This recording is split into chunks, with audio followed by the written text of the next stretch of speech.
Oi, pessoal, aqui é a Gangue 90 e as Absurdetes.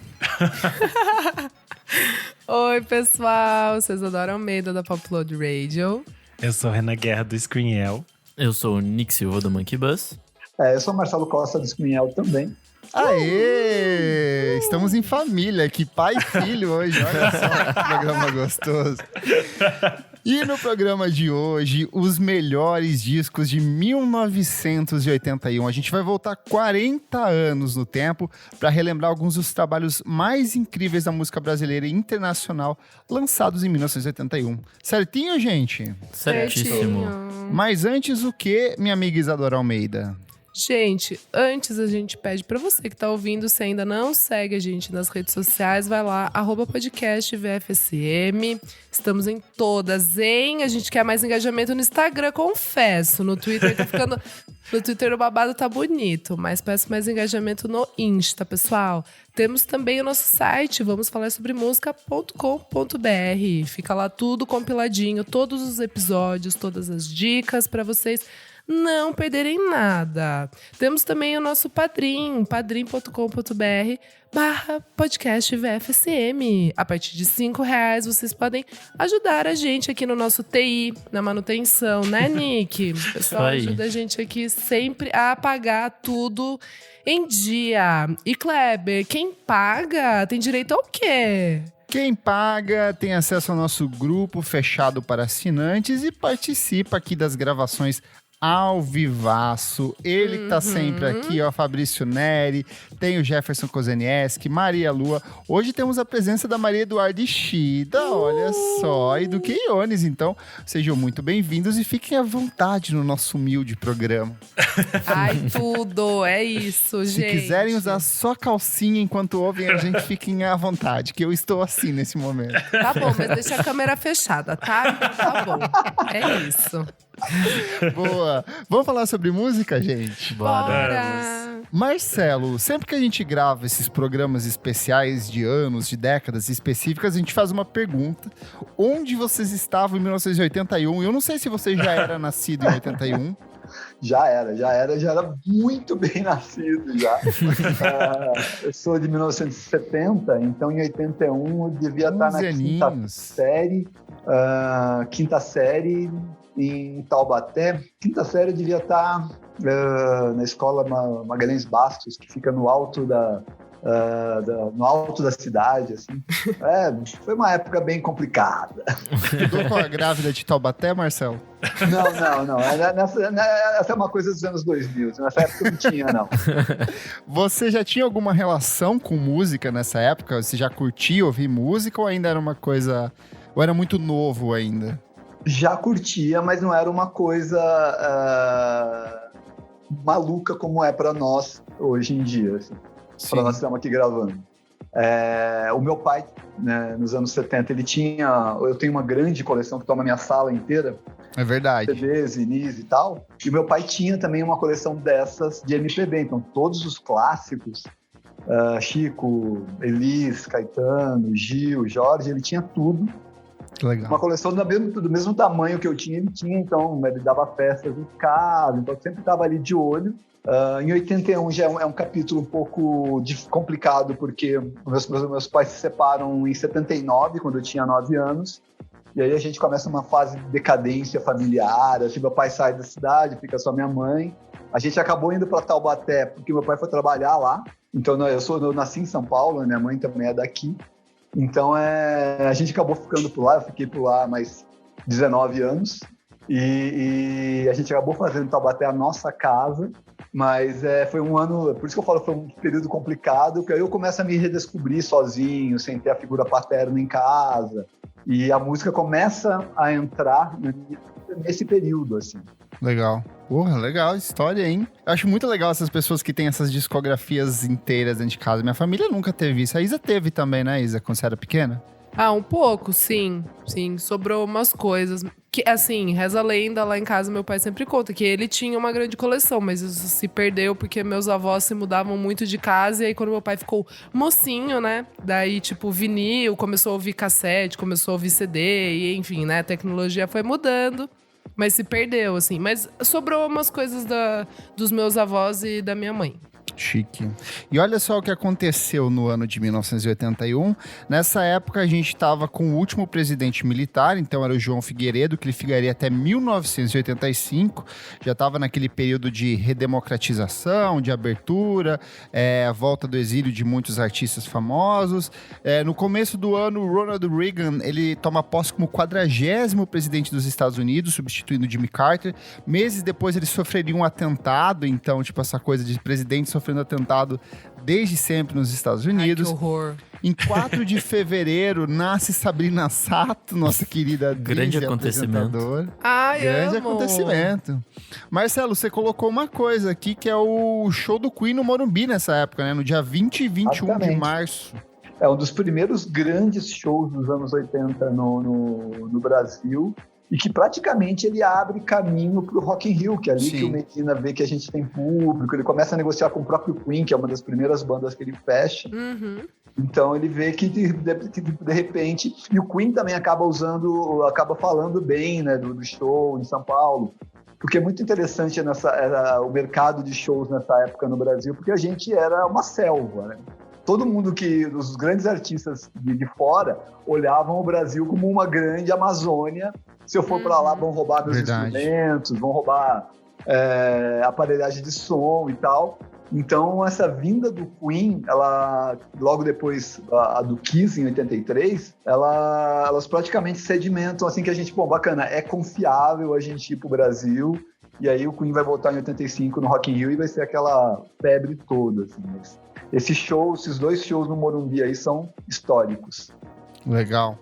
No dia 30 de abril, a gente tem um fato bastante significativo dessa época, que são as 2 bombas que explodem um carro no pavilhão do Rio Centro, no Rio de Janeiro. Então, era durante um show do Dia do Trabalhador. E o que acontece? Nessa época, essa galera militar que era contra esse período de redemocratização começou a articular uma série de golpes, se fazendo passar por esses movimentos de esquerda, ou movimentos libertários do período. Então, só que essa aqui, no caso, deu muito errado e a bomba acabou explodindo no colo de um dos sargentos, e tem um certo presidente da República dessa época, o atual, que esteve envolvido em algumas articulações desse período também. Então, vale uma pesquisa aí para quem quiser. Em 11 de maio, morre em Miami o cantor jamaicano Bob Marley. Então, assim, 1981, um ano bem significativo e impactante em relação a isso. Baita hippie. O ripaço. Em 13 de maio tem aquele atentado que o Papa João Paulo II sofre na Praça João Pedro por conta de um terrorista, o terrorista turco, e aí ele sobrevive e vem daí a origem do Papa Móvel, que é para O icônico Papa Móvel. Icônico. Um dos top 10 carros de todos os tempos é o Papa Móvel. Ai, meu Deus. Em 13 de janeiro, outro que morre também é o Mazzaropi, um dos ícones do cinema brasileiro, dos ícones do imaginário caipira, tipo um fenômeno de bilheteria aqui no Brasil, então um personagem importantíssimo. Ele era de Taubaté também, não era? Exatamente, eu ia falar Aí, isso. Histórias que se conectam aqui, ó. Tá vendo? Eu servi o quartel em Taubaté, um batalhão de aviação do Exército, que fica em frente à fazenda do Mazzaropi. Olha só. Que chique. Em 29 de julho acontece o casamento real do Príncipe Charles com a Lady Diana. Ai, então, tudo, iconic. a Isa aí que gosta da série da eu Netflix. Aí Não esse cheguei é ainda. Ainda não chegou. Vou chegar lá. Marcelo. Spoiler, ela vai casar. Depois ela vai morrer. Cuidado que ela Spoiler. morre, Marcelo. Não pesquise. Ai, meu Deus. Já estamos dando spoiler do filme nem lançado da Kristen Stewart. Kristen Stewart. No dia 1º de agosto acontece a primeira transmissão da MTV lá nos Estados Unidos, então Tudo. só 9 anos depois ela viria pro Brasil. Aproveite e ouça aí o nosso especial que a gente já gravou sobre a MTV Brasil, bem legal. No dia 22 de agosto morre o Glauber Rocha, então ele morre muito jovem, ele que é um dos principais expositores do cinema brasileiro, faleceu nessa época. No dia 4 de setembro, nasce uma deusa, uma estrela brilha mais forte, aquela para quem eu rezo todas as noites, cantora, compositora, atriz, Beyoncé, atriz muito ruinzinha, mas o resto é maravilhosa. Eu já não gosto que orem pra ela, gente, não façam isso. Rezo sim. Ela não gosta. Nos dias 4, 5, 6 de setembro de 1981 também acontece a segunda edição do Festival de Águas Claras. Você também recomendou isso, né, Marcelo? Boa. Exato, porque ele é conhecido como o Woodstock brasileiro, né?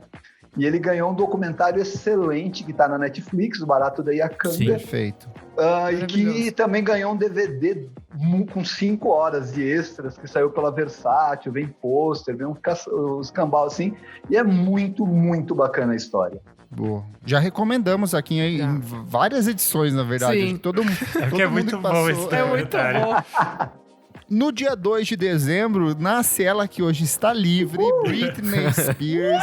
Acho muito curioso que ela e Beyoncé têm a mesma idade, sabe? Muito louco isso. Quarentona, vai fazer quarentão. Menina, que loucura. No dia 13 de dezembro, quem também nasceu é Emily, vocalista do Evanescence. Então, assim, 3 ícones da música em diferentes setores estão aí, ó, conectados pelo ano de 1981. E por último, no dia 22 de dezembro, a gente tem o presidente Figueiredo, que é militar, sancionando a criação do estado de Rondônia. Então, outro quarentão, olha só. Outro quarentão aí. E não é o último estado brasileiro a ser fundado. A gente vai ter estados brasileiros sendo fundados até os anos 90. Saudades, professora Marinês nas aulas de geografia. Eu amo! O Marcelo, também teve um outro evento marcante, que é o Festival MPB Shell de 1981, né? Isso, que eu acho que é muito das coisas que eu lembro de música nos anos 80, para aquele garotinho de 11 anos. Esse foi o último grande festival MPB Shell, da MPB, né, esses festivais de música dos anos 70.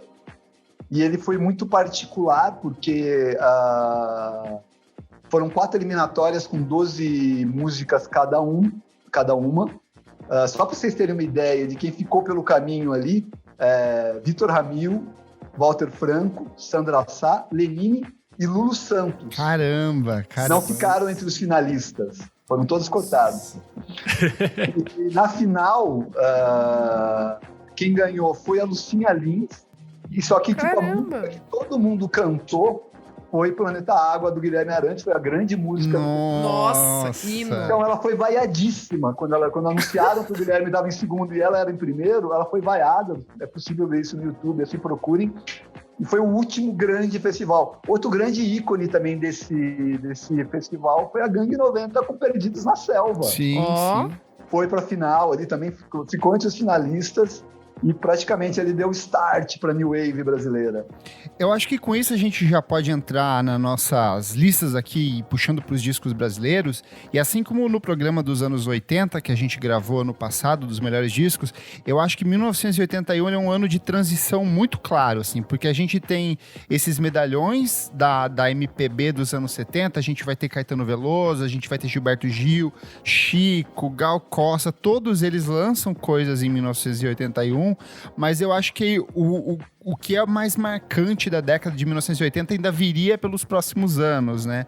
Então eu acho que é meio que um preparatório, e você vê que esses artistas, eles estão meio perdidos, assim, porque são trabalhos interessantes, mas eles não são trabalhos que estão nem perto do ápice criativo deles na década de 70, e são trabalhos que eles ficam tateando, assim, tem um sintetizadorzinho aqui e ali, tem um samba aqui, tem um momentinho de maior experimentação, mas ainda é meio que as pessoas tentando entender o que era essa música dos anos 80, né? É que eu acho que era uma época muito confusa, tipo, no Brasil e mundialmente, mas no Brasil, principalmente, tinha essa questão de começar a se falar de reabertura, de estar começando a rolar isso e aí, tipo, sei lá, produtos chegando aqui, teoricamente, um pouco mais barato, então o sintetizador vinha pra cá, então a galera já queria colocar de alguma forma ou de outra. E aí tem tudo isso rolando, mas ao mesmo tempo não era tão barato assim, então você tinha que ter muita grana, só gente grande ia ter esses produtos, ou gente muito rica. Então ficava nesse limbo ainda, né, da gente realmente não entender pra onde levar nossa música. Até essa coisa do Festival Shell, pra mim, é muito simbólico, porque, tipo, você não imagina um Gangue 90 concorrendo nos anos 70, sabe, junto com de um Chico Buarque. Então, tipo, acho que realmente vem essa coisa que fala, tipo, aqui mudou. Boa. Eu vou começar colocando o meu favorito aqui, aí vocês fiquem à vontade para puxar os de vocês, que é o Gilberto Gil com Luar. É um disco que eu acho que ainda é muito anos 70, porque ele é um disco que tem uma atmosfera mais acústica, tem muito de brasilidade impressa nas canções. Ele é um trabalho mais minimalista, tem músicas muito bonitas, como Se Eu Quiser Falar com Deus, que é aquelas músicas que parece que te dão um abraço, assim, de tão gostosas que elas são. Tem Palco, que é uma das outras canções bonitaças do Gil, assim, mas eu acho que abre passagem para uma das fases mais bonitas do Gilberto Gil para mim, que é a fase dos anos 80. Eu sou apaixonado pelo que ele vai fazer nos próximos discos dali pra frente. E é meio que uma carta de despedida, assim, porque os anteriores é os discos da trilogia, né? E aí ele vem com esse que é um pouco mais atmosférico, mais contido, mas ainda assim muito bonito. Então, Val, que a gente tava falando desses medalhões, eu vou com o Fantasia, da Gal Costa, de 81, porque ele é um álbum que marca bastante essa transição de ela ser a musa do desbunde para ela virar uma grande cantora pop de sucesso popular. Ela tinha feito um show chamado Fantasia, deu tudo errado, foi um fracasso, a crítica falou mal, o público não foi, mas ela pegou o repertório e transformou nesse show. Depois ele viraria outro show com o nome de Festa do Interior, que é um dos muitos hits que tem nesse disco, mas vai ter Canta Brasil, vai ter Meu Bem, Meu Mal, ela vai gravar Açaí, do Djavan. Eu acho esse disco bastante bonito, porque ele tem muito dessas coisas que ela vai fazer e depois ela até se perde um pouco nos anos 80, que vira meio cafona, essas coisas muito popzona, cheia de Michael Sullivan, mas aqui eu acho que ainda é muito legal, muito interessante, e eu gosto muito que ela grava Estrela, Estrela, do Vitor Ramil, que é tipo, ela tá meio a capela, é super bonito e ele meio que surge a partir daqui também. Eu acho que é um disco interessante meio que disso, dessa transição que a gente tava falando. Eu acho legal desse disco é a capa, porque é meio aquele processo de estamos saindo da ditadura, então vamos quase mostrar a teta aqui. Aí corta assim, deixa quase a mamiloca ali aparecendo. Vem aí. Vem aí o mamilo. Muito Viria, bom. né? Viria. Viria. Gente, eu vou de Djavan, que amo. Seduzir, que é o quarto álbum dele.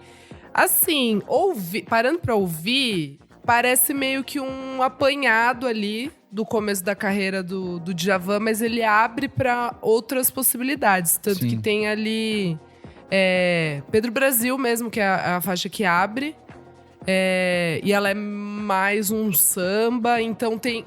É muito legal, assim, porque parece que vai trazer em algumas faixas o que é o Djavan e o que poderia vir a ser, sabe? Ele é meio que um álbum, não sei, assim, ao meu ouvir. É que o melhor, minha amiga Isadora, era o que estaria por vir. Ainda. Estaria No por vir, seguinte, ele lança entendeu? Luz, em 84 ele lança o Exato. Lilás. Tem Lilás, Então, exato. E ele vem de uns 3 discos que ele era muito comparado com o Milton Nascimento, Mas assim. eu amo. Então eu acho que eu acho que é bem desses discos da época, um ponto de transição, de entender o que foi feito Exatamente. e o que ele poderia fazer ali pra frente, né? Exato. Mas gosto bastante. Você deu a deixa agora. É exatamente isso. Acho que 81 é um ano do que todo mundo ali... O que vai vir é muito mais interessante do que foi feito em 81. Exato. Eu fico olhando a lista aqui e em várias oportunidades eu digo muito sobre isso, sobre o surgimento do rock nacional, por que o rock nacional surge e com a força que surge. É exatamente uma resposta a isso daqui, a esse 81, a essa MPB moribunda que estava... Sim. Sim. Que logicamente ela é totalmente fruto da ditadura. Nós tivemos 3 ícones da ditadura extraditados, né? 2 pelo Estado e 1 por vontade própria, que foi o Chico, que foi morar na Itália. E quando eles voltam, eles desistem de brigar, né? Desistem de ter uma voz ativa política e procuram outras formas de fazer música. Eu acho o disco do Gil maravilhoso, só que eu sou completamente enlouquecido pela primeira fase do Gil, até a trilogia exatamente. Sim. Quando termina a trilogia, eu começo a me desligar um pouco do Gil. E como um filho dos anos 80, eu me conecto com muito poucos discos dessa fase. Assim, eu vou começar a prestar atenção no Caetano, com o Caetano de 88. Sabe? O Chico, Que é quando ele 88. volta a ficar interessante, mais provocativo, né? Até porque tinha a sonoridade ali do Velô, por exemplo, tem coisas legais, mas é extremamente datada, como datou quase todo mundo, até na gringa. Então, tipo, você pega um Erasmo, por exemplo, que faz tipo um disco com Gatinha Manhosa, Mulher Sexo Frágil, e era o cara que era o roqueiro, né? Então, isso simboliza muito o quanto essa música brasileira ficou acomodada, e quando a gente começar a falar da lista internacional, a gente vai ver ainda um espaço se abrindo de uma maneira imensa, assim, tipo, bacana. O Brasil estava completamente acomodado numa música datada, e fora do Brasil estavam se fazendo coisas espetaculares, assim. Hoje em dia, por exemplo, eu já acho que a gente está tão avançado e muitas vezes a gente ultrapassa coisas que estão sendo feitas fora. Sim. Nessa época, não. Mas é totalmente fruto de uma geração que foi intimidada pela ditadura. E acho que também bloqueio tecnológico, né? Um pouco, assim, Sim. Que a gente foi ficando... Mas ainda o bloqueio tecnológico tem essa coisa bacana, de bloqueia a produção. Mas a verve foi calada. Os caras foram podados de bacana. Eu não vou falar mais, porque vão bloquear, vão censurar, vão me prender, vão me jogar pra fora. Já aconteceu isso, eu não quero mais passar por isso, né? Sim. Para mim, um exemplo muito claro disso é o próprio Chico Buarque com o Almanac, assim, porque ele é esse trabalho que tem aqueles arranjos de cordas muito bonitos, com umas vozes muito bem colocadas, com umas letras. É aquele disco que emociona a vovó, a titia, sabe? Que você imagina ele de terninho no palco. Tem músicas muito bonitas dentro dele. Tem a própria Almanac é muito bonita, as Vitrines é uma música muito bonita, mas quando você pega tudo aquilo que ele fez ali, tipo, entre 1969 e 73, putz, são degraus acima, sabe? Tipo, é em outro patamar mesmo. Exato. Por outro lado, tem um disco aqui, eu acho curioso como tem alguns trabalhos que se abrem muito para experimentação. Nessa época, principalmente a cena paulistana estava tendo aquele movimento de vanguarda que é bem interessante e que vai explodir ainda mais ali para frente. Eu acho que o Renan vai puxar um daqui a pouco que só ele conhece. Eu adoro dizer isso. Mas eu gosto muito da Jocy de Oliveira e ela tem histórias para voz e instrumentos acústicos e eletrônicos. É um disco mega cabeçudaço, mega experimental. Só que ouvindo ele durante a construção da pauta, é muito engraçado como ela estava muito à frente dessa galera toda e ela dialoga com umas coisas que são feitas hoje em dia, assim, para os artistas experimentais que eu gosto, sabe? Dessa coisa de brincar com a sobreposição de elementos, de samples, de voz, de músicas que são não músicas.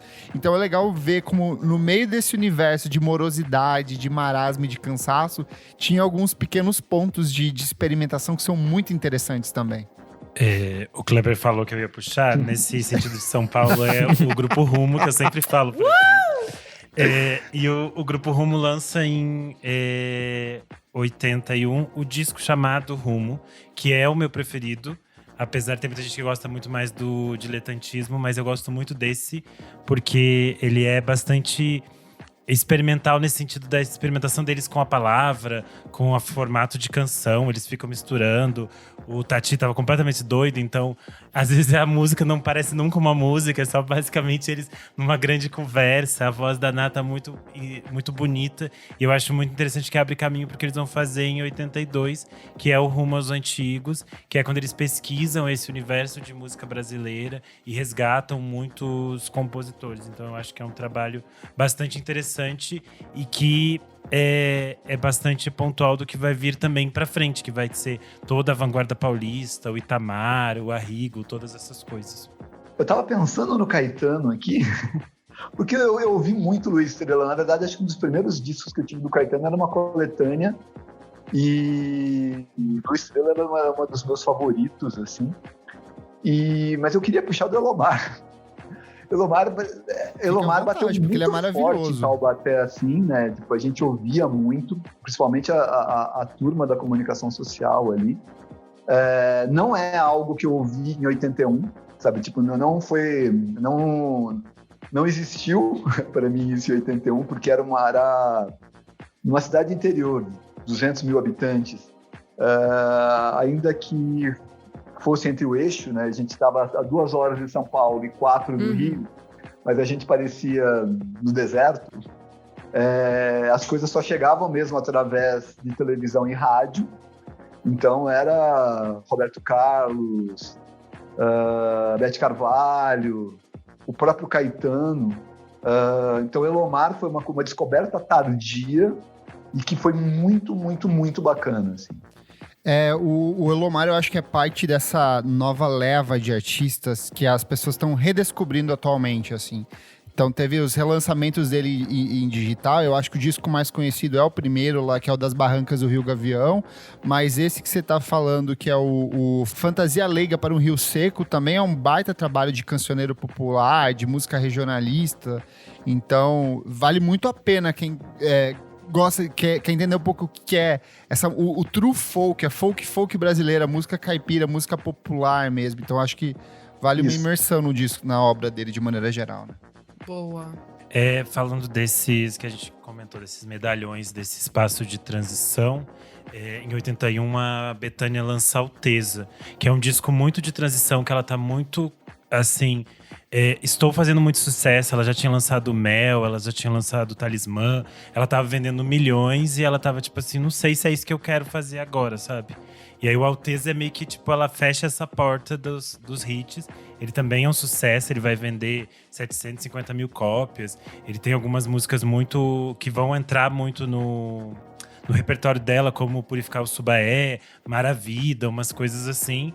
Mas aí logo depois desse, ela decide simplesmente, tipo, não quero mais fazer isso. E daí ela vai gravar o Ciclo.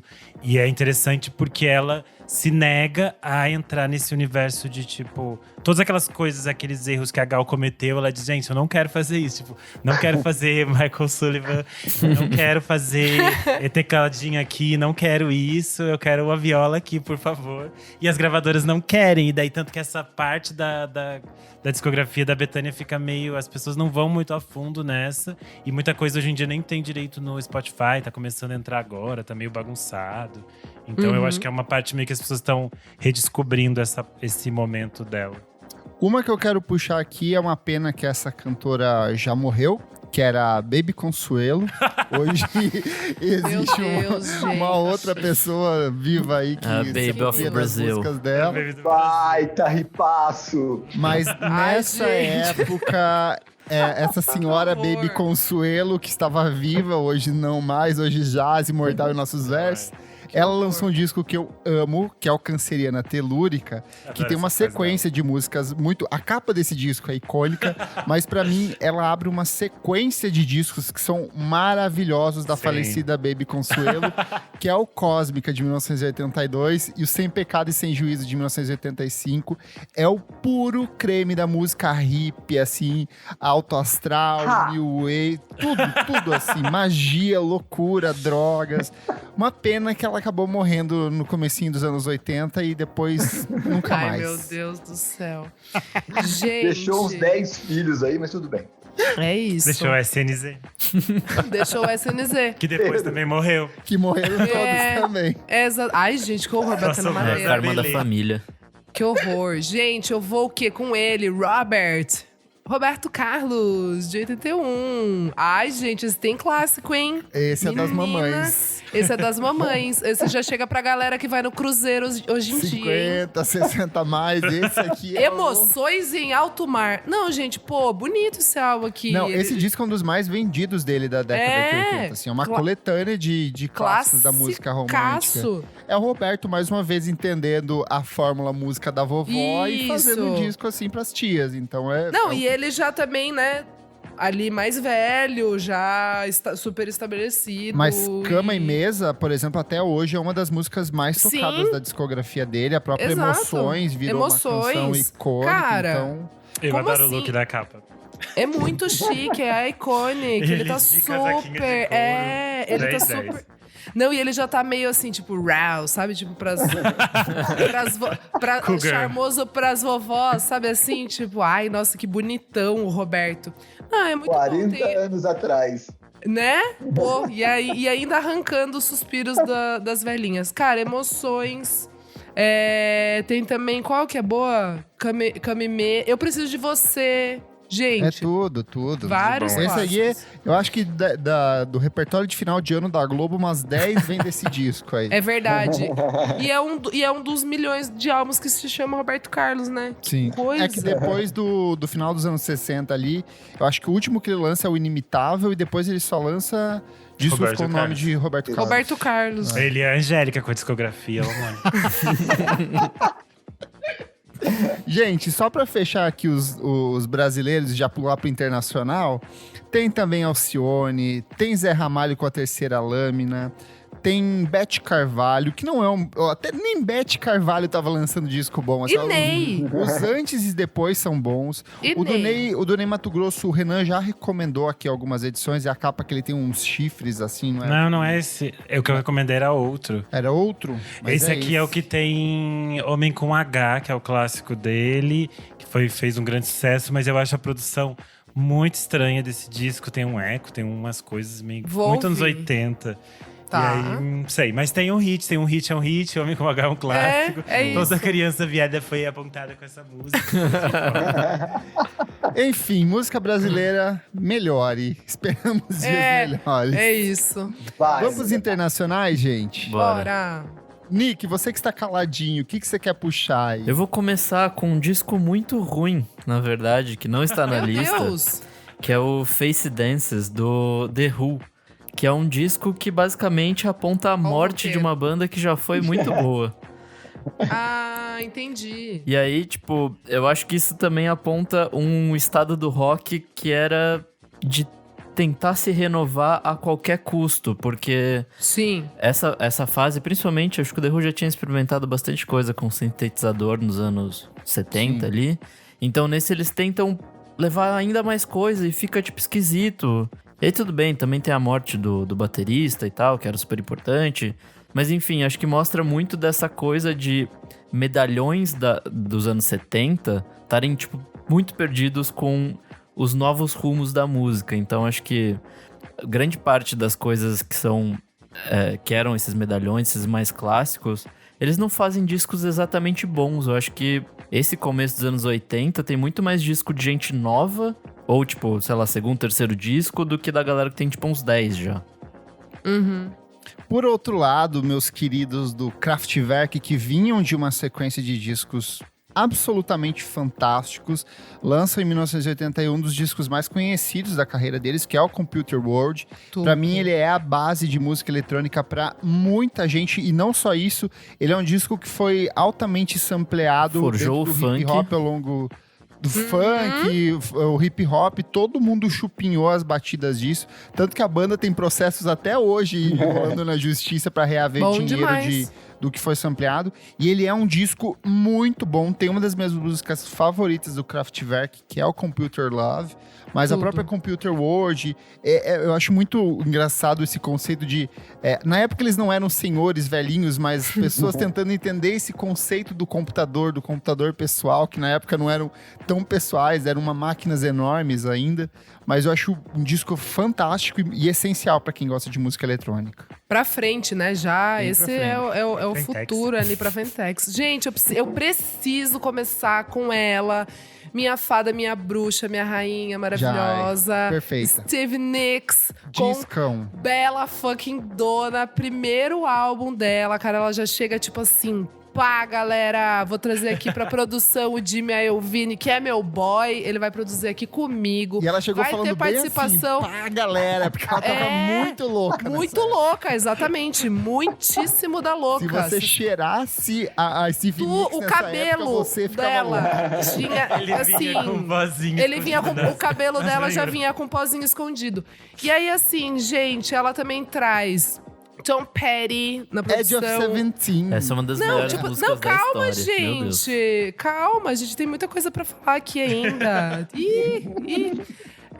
Gente, de verdade, começa com Bela Dona. Eu acho uma puta abertura de álbum. Acho, assim, foda mesmo. E eu amo aberturas de álbum. Sempre falo aqui pra vocês. Sim. Então ele pega já ali no começo. Tem música com o vocalista do Eagles, o Don Haley, que é Leather and Lace, que é boa também. Mas aí, gente, a gente vem com Edge of 17, que é realmente uma das melhores músicas da história. Não dá. Essa guitarrinha ela aí é tudo. É Haim, é Florence The Machine. É tudo até Marina hoje. The Diamonds. Machine só existe por causa desse disco. Por causa né, desse gente? disco. A Florence The Machine só existe. Mas gente, tudo, assim, tudo. Lana Del Rey, todo mundo veio desse disco. Tem uma das músicas da Haim, acho que do primeiro EP, do primeiro disco, que é tipo muito chupinhada dessa. É a Sim, guitarra do Edge of 17. Essa guitarra mas é totalmente enxupinhada, não só por elas, por muita É Forever, gente, né? aquela hora que para. sim. Go, go, Sim. go, get out. É igualzinho, assim. Mas elas faziam cover de Oh Well, elas são muito fãs, né? Stevie Nicks já deu colar pra elas. Né? Deu. Da Lua. Ela deu pra cada uma. É sério, porque por causa da música do Fleetwood Mac, Sisters of the Moon, e aí, cara, ela deu pra cada uma e elas não tiram do pescoço. Só a Danielle que não usa. Mas enfim, gente, esse álbum é tipo assim, é tudo pras meninas. Meninas, empoderem-se ouvindo esse álbum. A capa, eu acho o puro creme dos anos 80. Só que Isso é A verdade. Aesthetic. só que uma noia, assim, não é aquele oitentão. É chique, mas é cafona. É brega, mas é delicado. Tipo, eu acho tudo, gente. Esse álbum é 10 de 10. Perfeito. Marcelo, qual que é o seu favorito aí dos Internationals? Nossa senhora, tem uns 4 ou 5, mas, bom, quem me conhece sabe que é Echo and the Bunnymen, Pô, Heaven Up Here, que é o segundo disco deles, eles ainda estavam quebrando a cara. Crocodiles não tinha vendido bem, o Heaven Up Here também não vai vender bem. Porcupine vai começar a colocar uns hits ali na O álbum parada. seguinte também não vai vender bem. Só com Ocean Rain. Só com Ocean Rain que a coisa vai pra frente ali. Tipo, era uma época que a banda ainda podia testar 4 vezes, né? Pra chegar lá. Mas tudo que se insinua no Crocodiles se concretiza no Heaven Up Here, que é esse rock setentista que o Will Sargent e o Ian sempre buscaram, só que de uma maneira passada pelo punk, ou seja, sem aquela grandiloquência, sem todo aquele blá blá blá, principalmente do prog rock dos anos 70. E ali é espetacular. Para mim é o meu disco favorito hoje em dia. O Ocean Rain é o disco que todo mundo começa. O Porcupine é um disco que fica entre os dois. Mas o Heaven Up Here eu tive a sorte de ver o show do Heaven Up no Primavera Sound. E para mim, mesmo com o Ian sem voz, foi uma coisa maravilhosa, assim. E a música que abre, a Show of Strange, é para mim uma obra-prima, uma coisa que o U2 sempre tentou fazer e nunca conseguiu. Tem todas as anedotas da época que o Echo, tanto o Echo quanto o Kiri, quando iam virar super banda, as duas bandas praticamente implodiram, o Kiri ainda seguiu em frente, o U2 foi que abraçou, né? Sim. Abraçou de uma maneira efusiva, o Echo explodiu, mas o que tá nesse disco para mim assim, é uma coisa que eu ouço hoje em dia e para mim é fresco ainda, não é uma coisa que, principalmente a partir de 81, de alguns discos que a gente ouve aqui, vai ser datado. Você vai ouvir e vai falar, isso aqui é 81. O Heaven Up Here do Echo, não. É um disco que você ouve e fala, nossa, cara, tipo... Isso, logicamente, as versões originais não são remasterizadas. Nas versões remasterizadas do começo dos anos 2000, que são bem legais, porque elas trazem alguns bônus de extras, eles trouxeram a bateria um pouco pra frente, deixaram ela um pouquinho mais cheia, e isso vitimou muito o quinto disco do Echo. Esse um pouquinho só, mas o vinil da época, assim, é um disco fresquíssimo. É um disco que, tipo, todos os discos do Echo dos anos 80, eles são discoteca básica em casa. Se vocês chegarem um dia em casa e eles tiverem de pôster na parede, vai ser uma coisa super normal. É a minha banda favorita. Mas é um disco que, tipo, foi o primeiro, casualmente foi o primeiro que eu comprei numa loja, tipo, num supermercado em Taubaté. Não me perguntem como que eu encontrei no supermercado em Taubaté. Era uma das coisas da época que a gente lia na Bis e depois ouvia. A gente sabia o que era. Eles falavam, nossa, é isso. É uma banda que mistura Doors, Stones e Velvet com Sex Pistols. E fala, mano, o que é isso? o Heaven Up Here é o exemplo perfeito disso. Boa. Por outro lado, você falou que se mantém muito bem. Eu fiz um pacotão aqui de coisas que são muito cara do começo dos anos 80. New Order com Movement, Orchestral Maneuver in the Dark com Architecture and Morality, Men at Work com Business Nossa, as querido, anos Usual, Babado. que tem Sim. Who Can It Be Now? Amo. Que é Soft muito Cell. caricato. Tem Soft Cell com Soft Non-Stop Cell. Erotic Cabaret, que eu sou apaixonado. Eu acho Clássico. Say Hello, Wave Goodbye uma das composições mais lindas do mundo. E tem uma cena muito bonita no Master of None, que, tipo, encerra um episódio tocando a música inteira, com o personagem central andando no carro, assim, e tocando essa música de fundo. Então, eu sou apaixonado. Tem Depeche Mode com Speak and Spell, que tem Just Can't Get Enough, que, tipo assim, é uma música Babadinho. totalmente lá pra cima, um sucessaço, mas Delícia. totalmente diferente do que eles viriam fazer ali do meio dos anos 80 Sim. pro começo dos anos 90, que é uma coisa mais sombria, que principalmente Sim. que vai culminar ali no Violator de 1990, que é o disco mega soturno, então é outra vibe. Tem Human League com Dare e o Adam and the Ants tudo. com Prince Charming. Então, assim, essa gênese do que seria ainda mais colorido com B-52s e outras bandas ali pra frente. O Divo também. Então, todas essas bandas iam deixar uma coisa mais festiva, mais louca, mais neon. Ia chegar, New Wave Ia chegar. Ia Mas chegar. aqui já tava, tem, tava, tipo, um tava no caminho. pacotaço, assim. Boa parte do que você falou. E é tipo uma segunda fase do synth pop, né? Tipo, era todo mundo pegando várias coisas que tava rolando de synth pop ali e transformando em outras coisas. E daí, nesse mesmo sentido, acho que tem o Gothic Rock, né? O rock gótico, que tem coisas legais nesse ano. Tem Bauhaus, que lançou disco Sim. em 81, tem o The Cure, tem Cara, Six que and the salada, Só uma Benches. né? correção Que salada, 81. que Jesus. as pessoas acham que The Cure é uma banda que foi gótica sempre. Na verdade, é Tem esse fases, álbum e eu né? acho que o Tipo, próximo é. Pornography, esse é o Pornography. Isso. E aí depois eles vão pra uma coisa mais dream pop, mais Sim. new wave. Então, assim, é nesse começo. Até as capas do disco, elas têm uma pegada mais acinzentada e tal, mais sombria mesmo. São 3 discos, né? O Fate, o Pornography e esse dos anos de 81. E é muito engraçado, a gente falou essa coisa das coisas dançantes, eu vejo muito uma influência do Joy Division nessas bandas, começando pelo New Order, né, que tá tentando se reconstruir ali da catástrofe toda que aconteceu, e vem o U2, que também está tentando se livrar Super. do fantasma do Joy Division, que assombra pouco o primeiro disco ali. E todas essas coisas um pouquinho mais góticas tem um pezinho ali no Joy Division, que marcou muito esse começo dos anos 80. Sim. Super. Falando rapidamente aqui do U2 October, que é de Eu adoro. 80. Então, de 81 é o segundo álbum. Cara, Marcelo, eu gosto, mas eu não gosto ao mesmo tempo. Eu não gosto. Tipo, tem músicas que eu amo, mas eu acho ele um álbum meio estranho. Até porque depois dele que o U2 acho que começa a Sim. dar uma outra engrenada, né? É isso, é que 81 é um ano estranho, assim. As pessoas estão tentando coisas, e até a narrativa do álbum, tipo, fala muito de religião. Sim. E eu acho, assim, meio estranho, tipo, eles... tem um grupo, como é que é? É um grupo cristão, Shalom Fellowship, que daí eles entram numas noias, enfim. Mas Gloria é maravilhoso, tipo, é uma ótima abertura de álbum, eu amo. O meu preferido de 81 dos internacionais é o Nightclubbing da Grace Jones. Tudo. Porque eu acho que Chiquérrimo. é tipo um grande resumo Que da capa? Grace Jones. Isso, A capa é exato, maravilhosa. Icônica. A capa é muito icônica, é do Jean Paul Gaultier, que vai fazer a maioria das capas dela. Ela tá com aquela imagem muito clássica, ela com cigarrinho, tudo muito perfeito.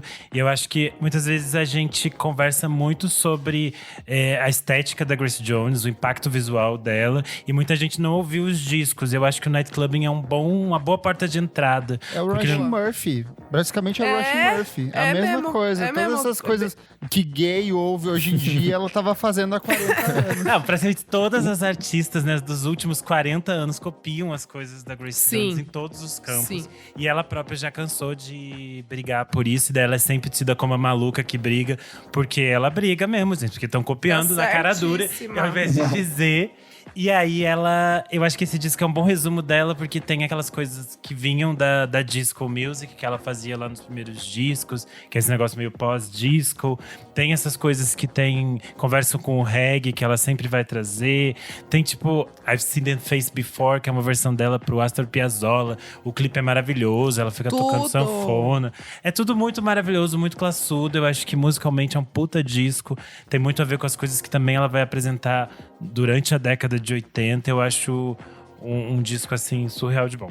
O Marcelo falou um pouco do impacto ali do Joy Division, e eu acho que tem alguns movimentos bem interessantes dentro da cena norte-americana, e inglesa também, principalmente em Nova York, assim, na costa leste, a gente vai ter a questão da No Wave, então a gente vai ter vários artistas fazendo sonoridade suja, crua, zona, bem contestadora, ante todo esse movimento da New Wave, de todos esses movimentos coloridos. Eu acho que o símbolo disso pra mim seja o Glenn Branca com The Ascension, que é um descasso. Não tem nas plataformas de streaming, não adianta procurar, mas tem certinho no YouTubão ali. É um baita de um discão pra quem gosta de ouvir guitarra, pra alguém que gosta de ouvir distorção, efeito. É um disco bem interessante. Tem o Whippers com Youth of America, que é um baita de um discão de rock. E também tem o Missions of Burma com Signals, Calls and Marshes. E eu acho que vai desembocar um pouco nessa coisa mais voltada pro college rock, que o R.E.M. vai assumir a dianteira dali 1 ano ou 2. Então, assim, é meio que o Joy Division apontou uma direção e foram várias setas, vários caminhos diferentes nesse comecinho de anos 80. Super. Eu quero citar rapidamente aqui uma, que é uma coisa mais maluca, assim, que acho que poderia caber aí entre esse grupinho e um pouco… Enfim, é o Cabaret Voltaire com o Red Mecca. Olha o industrial rock aí, ó. Então, bem industrial, assim. Daí eu pensei um pouco nisso também, porque, sei lá, né? Eles são de Sheffield, na Inglaterra, então eu acho que tem um pouco desse resquício, assim, do Joy Division. É bem maluco, gente, assim. Quem gosta de uma coisinha maluquinha, um conceitinho industrial, é bem legal. Falando de barulhos, então eu vou de punk com A Levada da Breca? Ela mesma. Com o Black Flag, com o Damage. Descasso. O Henry Rollins entra no Black Flag em 81. E isso vai definir o que é a banda, praticamente, pra mim. Informação relevante. Eu comecei a ouvir o Black Flag depois que o Henry Rollins apareceu em RuPaul. E ele é amigo da RuPaul. Meu Deus! Ele é tipo aliado, tudo! Né, das causas, ele é todo militante. E aí eu fui ver as histórias e fui ouvir os discos. Fiz o caminho inverso. Mas enfim, eu acho que esse disco é muito interessante e todas as coisas que o Black Flag faz nessa época são foda pra caralho. Então, comece pela ordem certa, pode ir pelo primeiro direitinho, que é tudo muito bom. Ô, Isa, você não vai falar do seu querido Phil Collins? Então, gente, tem, né? Que tem tanta coisa que eu separei. É que Phil Collins eu falo toda hora também. Então a gente já falou desse álbum no outro dia, né? No episódio que a gente contou sobre as letras das músicas, que In the Air Tonight. Cara, descasso, já falei aqui. É o Face Velho, só pra quem ainda não pescou. Cara, é uma delicinha, viu? Eu adoro. Mas o que eu ia falar agora, que eu acho que a gente pode falar junto, Klebers, é Ghost in the Machine, The Police. Fucking Police. Bom demais. Cara, também falei aqui sobre o documentário, né? Que fala o Under the Volcano, que é sobre o Air Studios, lá em Montserrat, naquela ilha lá do Caribe. E esse álbum foi gravado lá e, assim, o impacto do estúdio, deles irem gravar lá, 100% o resultado do álbum. O produtor colocou cada um deles em um lugar, um na cozinha, um no estúdio e um na sala, mas eles gravando meio que ao vivo. E o Sting na África. Longe do Stuart Copeland, pra eles não se matarem. Mas, cara, é muito foda. Eu acho esse álbum, ele foi crescendo em mim. Eu não gostava tanto desse álbum. Eu gostava dos singles, mas eu não gostava… É que, assim, as 7 primeiras músicas são foda. O final ali eu acho meio blé. Mas incrível. E a sonoridade… É que pra mim é na ordem. É o Synchronicity e esse em seguida, assim. São os que eu mais gosto da polícia. tá? Da polícia, dos meninos da polícia. Ah, cara, mas assim, eu acho que é interessante se você assistir o documentário, você vai entender muito, assim, desse álbum. E eu acho que ele vai ganhar mais camadas. E eu tenho uma coisa pra levantar aqui. A capa desse álbum nunca me desceu, porque eu acho que ela não tem nada a ver com a proposta do álbum. Tipo, o que você acha, Marcelo? Eu acho meio estranho ali, aquela... Parece do Kraftwerk mesmo, sabe? Do Kraftwerk. Desde pequena, eu lembro que eu via na MTV, assim, aquela capa, e eu falava, o dos robôs. E não é. Não tem nada a ver. Tem nada a ver. Eletrônico. Tipo, tá, os synths ali e tal, mas... Exato. É muito mais dub, reggae, o som do Caribe, do que, sei lá, do que eletrônico. Tem um Total, filme uma capa chamado que não Ghost in the representa Machine que eu sempre lembro. por Não causa disso. representa. É bizarro, gente. E o nome mesmo também, eu acho meio estranho, assim. Acho que o conceito dele não é muito bem amarrado. Mas é um álbum foda, moçada, dá play aí. É o quarto álbum. Nossa, eu tô olhando aqui a ala do que eu chamo de rock de roqueiro. Nossa, foi um ano. Bom. Né? Foi um Bom, ano, né? porra. Bom. Rolling Stones. Vai, Marcelo, lança, eu amo. Tatuyu, eu amo. Tá ganhando uma edição aí, né? Ganhou. Ganhou uma edição quádrupla, sei lá o quê, com várias coisas. Os Stones voltando a ser Stones, né? Depois no disco ali do Some Girls. E no Putz, eu sou muito mais o Some Girls que esse. Meu também sou. Deus! Gente, não! Nunca me sou. pegou. O Tatuyu nunca me bateu. Eu acho Gente, Heaven! Putz, uma a das melhores músicas capa, do... não curto. Sabe aquele disco que você cria uma implicância, assim, é esse Meu pra mim. Deus, eu acho o Tatuyu muito foda. Eu acho muito o disco de zona de conforto. Gente, levamos tanta pancada. Vamos fazer uma coisa que a gente sabe. Eu gosto, pô. Mas eles já Vamos fazer o que a fizeram gente sabe tudo fazer. antes também, né? Tá bom. Já fizemos tudo. Vamos voltar a fazer o que a gente sabe fazer aqui, cara. É que feijãozinho com arroz do PF, ele é sempre bom. Então tá bom também. Mas não é também. Pô, cara, Waiting on a Friend, Heaven mesmo. Gente, umas músicas meio psicodélicas ali, umas coisas meio... Pô, não? Eu não acho que é o Stories de sempre. Eu acho que é um álbum mais calmo. Tudo bem, tipo... Começa ali com, né? Hoje em dia, Start Me Up virou uma das músicas mais famosas e importantes da carreira deles. Sim. E depois de um longo tempo, né? Sem hitar, né? Tipo, sem uma música ali no top 10 e tal. Mas sei lá, eu acho um álbum meio conceitual, assim. Não acho que é tão feijão com arroz. Não sei, Marcelo, fala aí. Eu acho que é feijão com arroz. Tá decidido. Gosto, mas não é essa produção muito certinha. Pra você ter uma ideia, o Dirt Work, que é todo problemático, eu gosto mais. Tá. Tipo, acho que tem uns experimentos ali, e aí nessa coisa de zona de conforto, porque existe uma coisa da zona de conforto, existe você querer fazer uma coisa pensada, bacana, eu vou fazer isso que eu sei fazer porque eu sei fazer isso. Uhum. Tem aquela coisa, eu vou fazer o que eu sei fazer, sabe? Não porque se buscando, que vai ser o Steel Wheels, que pra mim funciona maravilhosamente bem, que é tipo, eles sendo eles mesmos, sem querer ser eles mesmos. Então eu acho que o Tatuyu tem uma coisa deles, é quase que uma autocópia. Eu tentei fazer uma coisa mais dance, mais eletrônica. Ali atrás não deu certo. O Emotional Rescue é uma volta. Gente, vamos fazer o que a gente sabe. E como era a fase ainda que o Keith estava se desintoxicando, não estava ainda entrando na briga que vai ser a briga do Dirt Work, eu acho que o disco acaba soando como os Stones querendo soar Stones. Entendi. Não os Stones sendo Stones. Que vai ser o Steel Wheels e, pra mim, o Voodoo Long, que eu amo. O Voodoo Lounge é muito bom. Quero falar aqui sobre homens gostosos que rebolam. Eu vou com 2 discos. Começar com o Rick James, com Street Songs. Eu acho que eu já recomendei ele aqui em algum momento. Descasso de funk, soul, dance, assim. na capa com aquela botona alta. Putz, chique demais. Mas principalmente meu amigo Prince com Controversy. Eu aprendi esse com as Haim. Ele vem de um disco fenomenal, que é o Dirty Mind, que talvez seja um dos melhores discos do Prince, junto com Purple Rain e com... É um baita de um disco. E aí, o ano seguinte, ele lança o 1999, que é outro discaço mais festa. Mas o Controversy, assim, eu acho que cara, é cheio de músicas com insinuações sexuais, umas músicas mega polêmicas que dialogam diretamente com o título do álbum, assim, aquela guitarrinha marota que vai te seduzindo, que vai te levando junto com a batidinha eletrônica. Então, uma delícia de disco. Essa fase Prince, assim, final dos anos 70 e começo dos anos 80, só acerto.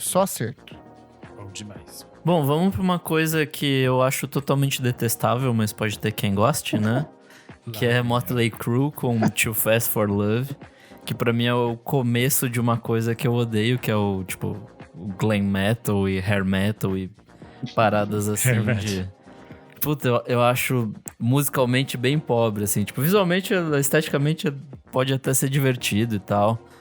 A coisa mais legal é os cabelos. Mas aí vem toda aquelas galera, tipo, Twisted Sister, Bon Jovi, Skid Row, Cinderella... Poison. Tem o Journey aí odeio também. Journey. Nossa, eu não consigo. Que delícia, que farofa, que glitter, que gostoso. Quanta droga, quanto Los Angeles, que delícia. Eu não vi o documentário, que me falaram que é super bom, né? O documentário do Motley Crue. A Isa viu, não viu, Isa? É que teve um filme que era uma bosta, né? Não, o filme é horrível, é horroroso. Mas é ótimo pra dar risada. Tipo, é ótimo pra dar risada. É ótimo porque é horroroso. Exato, é ótimo porque é horroroso. Mas o documentário... Gente, eu assisto também bastante documentário, às vezes eu esqueço. Não sei, não tô lembrando agora. Dessa época também tem Venom, com o primeiro álbum de estúdio deles, que é o Welcome to Hell, que também é outra pegada, vai tipo, tudo que tem de bagaceira desse começo de anos 80 aí gente, que louco, o que tava acontecendo, né? Drogas, né, gente? Pura droga. Deus. Mas é que os anos 80 foi uma grande época de exagero, mas né? 81 Vocês nem falaram do ABBA ainda, gente. Então, de ABBA e Venom. Mas tem baba e sei lá quem que tá lançando álbum. Tem gente do jazz, clássico do jazz. Sabe assim, que ano é esse? O que tá acontecendo, gente? Que loucura. É tão louco que o ABBA se despede nesse. É o último, o The Visitors, assim. Ela falou assim, gente, não dá mais, chega. Essa coisa cabeleira aqui acabou. Olha essa década, já deu.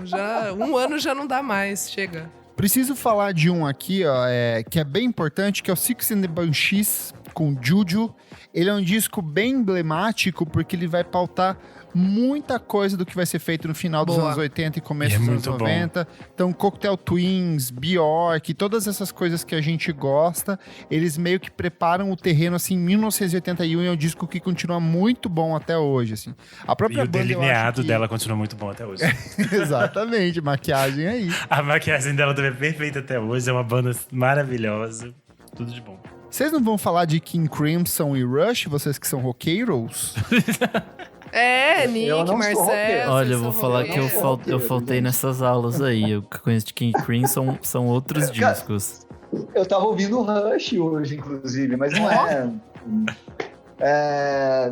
Não é. Esse é o disco da Tom Sawyer, né? Que é Sim. a música do MacGyver. MacGyver, pode crer. E essa música foi usada a exaustão pela Globo nos anos 90 e 2000 em tudo quanto é programa, assim. Tipo, todos eles programas da tarde que nem era MacGyver. Eu não tô lembrando, vou ver o que é. Não tô lembrando. Cara, a hora que dá o comecinho, você já sabe o que é. Tá.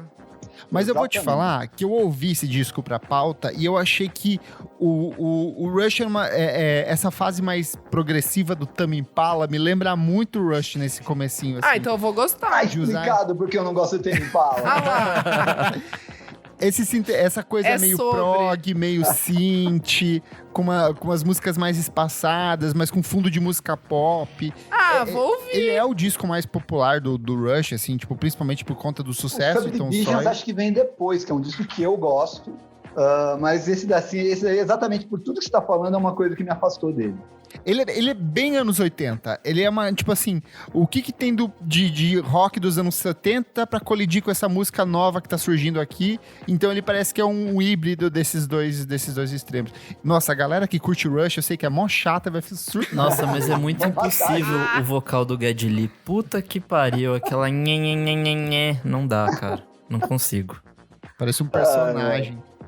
Só pra terminar, é que o do King Crimson, ele é muito bom. E, cara, ele continua bom até hoje. Obviamente, de novo, as coisas que eles fazem lá no começo dos anos 70 são muito mais interessantes, são. Mas é um disco também bem consistente. Eu acho que vale a pena, assim, pra ouvir. Ele é mais pop. Mas acho que isso no começo dos anos 70 ou no final dos anos 80 vale muito pra esse ano aí, viu? Sim. A gente vai olhar assim por Replacements, por exemplo. Não é o Replacements que a gente conhece, que grava Vai fazer coisas muito melhores depois. Vai fazer coisas muito melhores depois. O Elvis Costello, ele vai começar o namoro com o dele com o Jazz. No Achei Trust. muito bom. É um disco que eu gosto muito, mas... Eu nunca tinha pelo que ouvido, ele gostei tá vindo, muito. Da onde ele vinha vindo e da onde ele vai, que principalmente a dobradinha, o King of America, o disco 86, 87 ali, Mighty Like a Rose e o outro, são maravilhosos, logicamente, ele se aproxima do Paul McCartney, então vai ter uma mudança de aura ali. Mas é uma radicalização, né? Para o cara que surge completamente enfiado no punk rock and roll new wave, e começa a se aproximar do jazz, no Trust. Então, tipo, ele vai fazer umas coisas muito legais depois. O Replacements também vai ser. O Replacements vai ser Replacements depois. O Sorry Ma é muito disco curioso, uma curiosidade arqueológica. Quem mais? Pô, tem a Joan Jett em The Black Hearts com I Love Rock and Roll, que acho que talvez seja um dos hinos dela, né? Sim.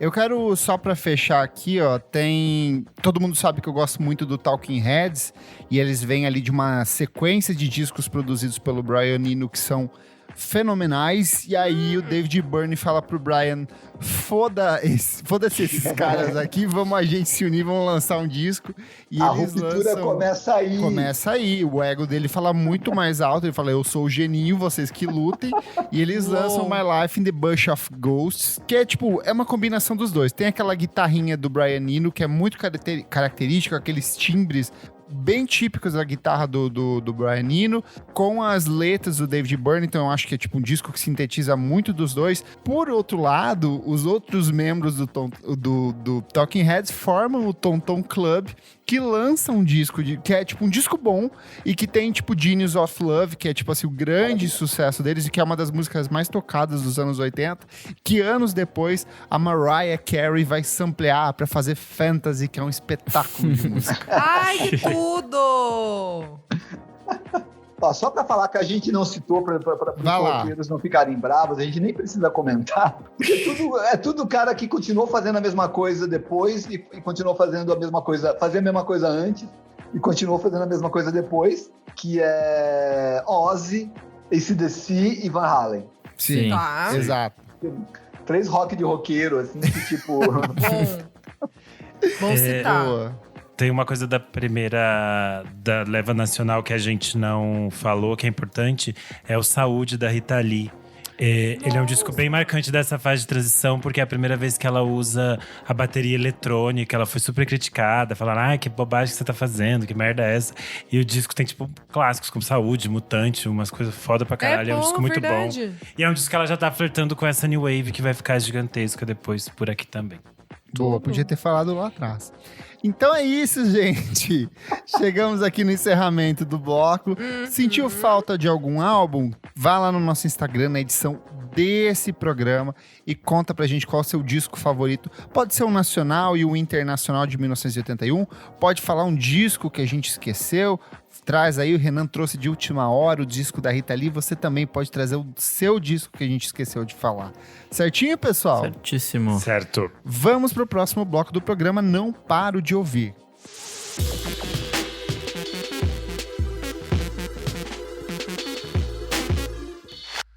Não paro de ouvir. Isa, o que é este bloco? Renezinho, nesse bloco a gente vai trazer lançamentos que a gente não para de ouvir. Boa! Para começar, então vamos com o Marcelo, que é convidado. O que você anda ouvindo, Marcelo? Além das músicas de criança. As músicas de criança estão reinando em casa, gente. Vocês têm que ver. Muito bom. Eu estou ouvindo muito nesses últimos dias, muito envolvido pela Faro, que é uma aliança que o Screen faz parte lá de sites latinos. Chique. E que depois eu fui descobrir que vocês, por exemplo, já devem ter falado delas e que já rolou um QXP com elas já, que é a Los Bichos, é um quarteto uruguaio, londrino, que está sendo produzida pelo Alex Kapranos, e o disco vai sair em fevereiro, o Kapranos do Franz, e o disco saiu hoje, no dia que a gente está gravando aqui o podcast, saiu o segundo clipe, Good to Go.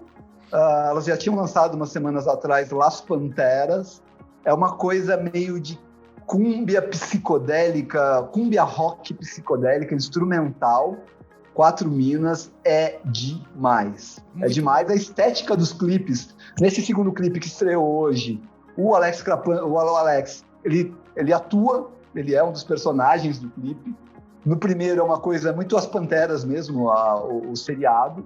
E é muito legal, assim, principalmente nessa coisa saindo da Venezuela, do Uruguai, juntando ali com a Inglaterra. Tô ouvindo bastante, vai sair pela Six Lang, então, vai ser um disquinho badalado em 2022. Sim, super. Chique. O pessoal tá apostando nelas aí nos festivais. Já tem um tempinho. Bom demais. Amei. Isa, e você? O que você está ouvindo? Gente, eu tava de férias, então assim... Tirou férias. Tirei férias, aí foda-se. Tava já cansada. Não ouvi ainda a Menina Adele, então tô aguardando vocês falar. Tô aguardando vocês falarem sobre ela. Mas eu ouvi o Red da Tay, porque é o meu favorito. É o álbum favorito dela. E daí eu tive que ouvir. Ai, merda, gostei, né? Porque eu gosto do álbum. Tá muito bom. Eu bom. Gostei. Foda, é bom. Fazer o quê? Eu gosto bastante do Red. Que mais que eu ouvi? O Idols lançou o Crawler, eu gostei, porque o Ultramono eu achei meia bomba. Esse eu gostei. Tem algumas... Assim... Idols, a banda que nunca entenderei. Amigo, já expliquei pra você. Foi só sei, mas uma sorte. Não, tá tudo certo. É só uma sorte ali no espaço e tempo. E são esforçados ali. E são legais, presença de palco. Vale bastante também no mundo do entretenimento. Mas gostei, gente. Achei mais honesto, assim, a vibe ali. Não ficou meio... Porque no Ultramono, eu acho que o Kenny Beats, ele não funcionou direito ali. Meio que pegaram um cara americano que trabalha com hip hop, foram tentar fazer um negócio, não ornou. Aí nesse, eu já achei que já deu uma ornada mais legal.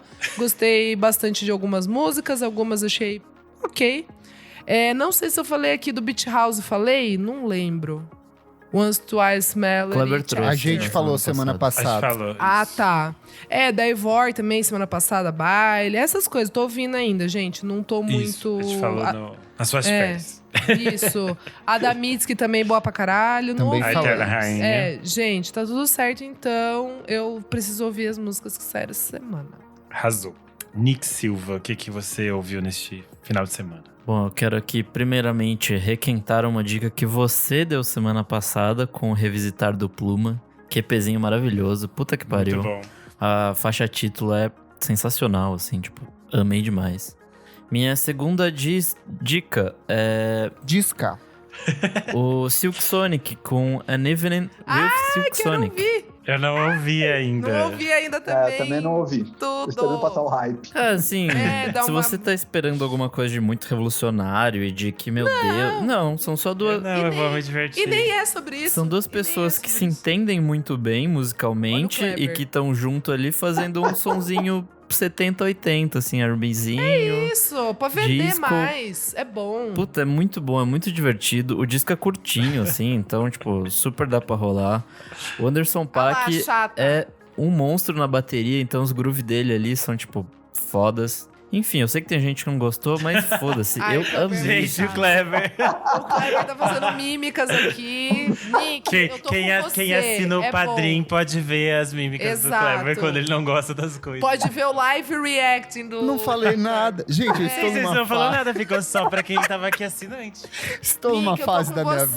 vida que Vou eu não militar perco com mais você. tempo. O Renan, eu encontrei com ele na festa que a gente foi semana passada. Ele falou assim: achei que você fosse falar mal do disco da Cell. Eu não perco mais tempo falando de coisas ruins. Que elas morrem por conta Ai, própria, gente. olha, eu Então adorei. deixa. Olha que coisa. E a voz nem enganou, Isadora. O tom fica Eu assim, gostei. Eu A gostei, eu falei Isadora pra tá você. rouca. A Eu Isadora tô tá rouca. Eu tô com dor de garganta. Mas eu adorei real. Eu achei gostoso. Enfim, não vamos entrar nessa. Nick, eu tô com você. Enfim, os caras são foda, o disco é muito bom. E é isso. Minha próxima dica, EPzinho novo do Keitranada, que saiu essa semana. Achei bem bom. Ai, Bem legal. EPzinho de 3 faixas, é ele produzindo com gente como Her, Thundercat e Mati Home. Nat Roots. Passa rapidinho, assim, só dá o play, vai, muito gostoso. E minha última dica é uma bandinha que eu descobri esses dias, canadense, chama Fan Club Wallet. E o fan é com A, Fan Club Wallet. Eles lançaram uma música que chama That I Don't Do. E é meio indie rock de garotas, tipo Soccer Mommy, Snail Mail. gosto. Mas também tem uns toquezinhos meio Bem. indie anos 90, comecinho dos 2000, assim. Indianos 90. Eu achei muito Chato, né? divertido, Muito muito chato. bom. E é isso. Boa, amigo. Desculpa, Arrasou. Nick, o Kleber só atrapalhou suas dicas. Eu vou mas cortar é isso. tudo ele, então tá tudo bem. Eu que Quero decido ver. aqui o que vai pro ar ou não. Ai, muito bom. Eu vou furar a fila antes, já que o Kleber sempre tem Pode ir, uma Nico, boa pode ir. lista. E eu vou trazer as minhas dicas de hoje. Eu gostei muito do novo single do Big Thief, Timescaping. Bom Ai, demais. saiu, Muito gente, boa. não Eles vi. são sempre maravilhosos. Ai, É a perfeitos. segunda melhor dessa leva pra Ai, mim que até agora. inferno. Aquela Eles vão Little Things é lançar melhor. o disco novo em 2022, vai se chamar Dragon New Warm Mountain, I Believe in You. Meu Deus, é quase um livro. E aí, Sai no dia 11 de fevereiro pela 4AD. estamos todas ansiosas. 20 músicas, Isadora. Vai ter paciência pra ouvir 20 músicas? Oh, porque Deles a eles gente sim, tem. eles sim. O Kleber tinha indicado o Jokestrap no Twitter. Muita gay ficou me é marcando. bom. O que é nesse jockstrap, Renan? Eu não sei, me conta. O que é uma jockstrap? Ai, vocês Gente, parem. não joguem o nome da banda Joga no sem. Google. Não joga só Jokestrap no Google, tá? Joguem Jokestrap Band ou Jokestrap É o muito single bom. que tá lá, porque Jokestrap em si vai aparecer Joga um monte de gay de jockstrap curso de fora. male. Sim, Male. Eu acho que vai ter uma sim. visão interessante. Então não joguem isso lá. Mas esse single chamado 50-50 é super legal. Eles têm um É clipe muito bom. gravado num bueiro que parece a Zig aqui no centro. É tudo de bom. Eu amo muito essa música. Parece mesmo, gente. Parece a Zig que eu fui. Eles são louquinhos, é bem legal. É bem divertido. Gostei bastante. É uma das minhas apostas pra 2022, assim como... Eles já lançaram um EP muito Já, bom ano muito bom. passado. É tipo dupla maluquinha. Eles pervertem música pop de um jeito bem legal, assim. Sim, muito Quebradinhos. legal. E aí o outro é o single novo do Supervão, PVT. Ai, Tem a não participação da Cookie, que é a Camila Cookie, que é do... Musa Híbrida. Musa Híbrida. Era. achei bem interessante. Ela é solo agora. Isso. Aí agora ela assina só Cookie. vi. Ai, com que tudo. Keu. Ouvi. E O que achei é bem bom, ninguém interessante. quer dar, né, Renan? Agora todo mundo quer. Agora que estão com as duas doses. De todo mundo tá jockstrap, querendo. De jockstrap, tá todo mundo querendo. Eu vou morrer.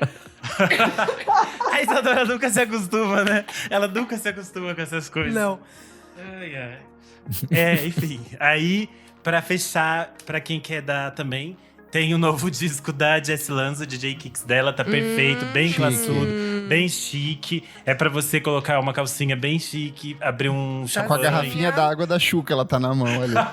Ah, é verdade, ela tá com aquela água assim. Que é a dica pra se você for ouvir, gente, bebam água, não misturem drogas e descansem. Essa é a dica que ela tá dando no disco. Mas é muito bom, bem gostoso. E além disso, mais um. Ainda tem o single da Kate Lebon. Kate Lebon é ótimo. Kate Lebon, que é uma... Do Clebão.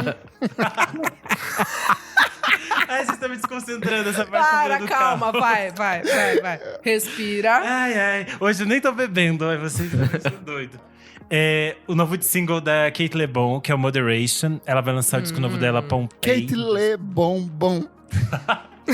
Em 2022, ela lançou um clipe chiquérrimo. A mulher está um luxo. Ela com os looks. Basicamente, ela, looks e uma boa luz, que é tudo que as gays precisam pra assistir esse clipe no final de semana na TV. O Então- Keiones, nosso madrinho, acabou de comentar aqui, ó. Isadora é igual a mãe apavorada pra não envergonhar a visita. Ela É tá chocada, sendo que ela tava na festa semana passada com a gente. Ela ouviu coisas piores. Quem se abraçou isso na é. festa semana passada, Renan? A Dira Paz e mais quem? Todo mundo. Sophie A Charlotte. Sophie Charlotte. E as pessoas que eu também não conhecia e elas disseram que me conheciam. Tudo, foi E eu tudo. abracei. Foi Diva tudo. A gente acessível. teve um momento. É isso, eu coloquei as minhas vacinas pra testar. É isso. Pra ver se elas estavam boas. Muito bom, meu Deus. Vem a É isso, as variante minhas R agora. dicas. Vamos para suas dicas, Kleber, já que você tá anarquizando aqui. Boa, Renan furou meus singles, então só reforço, são singles maravilhosos, tanto o Big Thief quanto o Jockstrap. De discos, vou começar pelo Fred Again, com Actual Life 2. Amigo, eu ouvi tudo. Esqueci de falar. Puta Eu já que tinha pariu. citado o Actual Life 1, que ele lançou Bom no começo desse ano, que é um demais. baita discão. We É uma eletrônica Lost muito Dancing. melancólica, um disco que sintetiza muito desse espírito da pandemia, de fazer música de casa, Tudo. então é um trabalho bem legal, e agora ele lança a parte 2.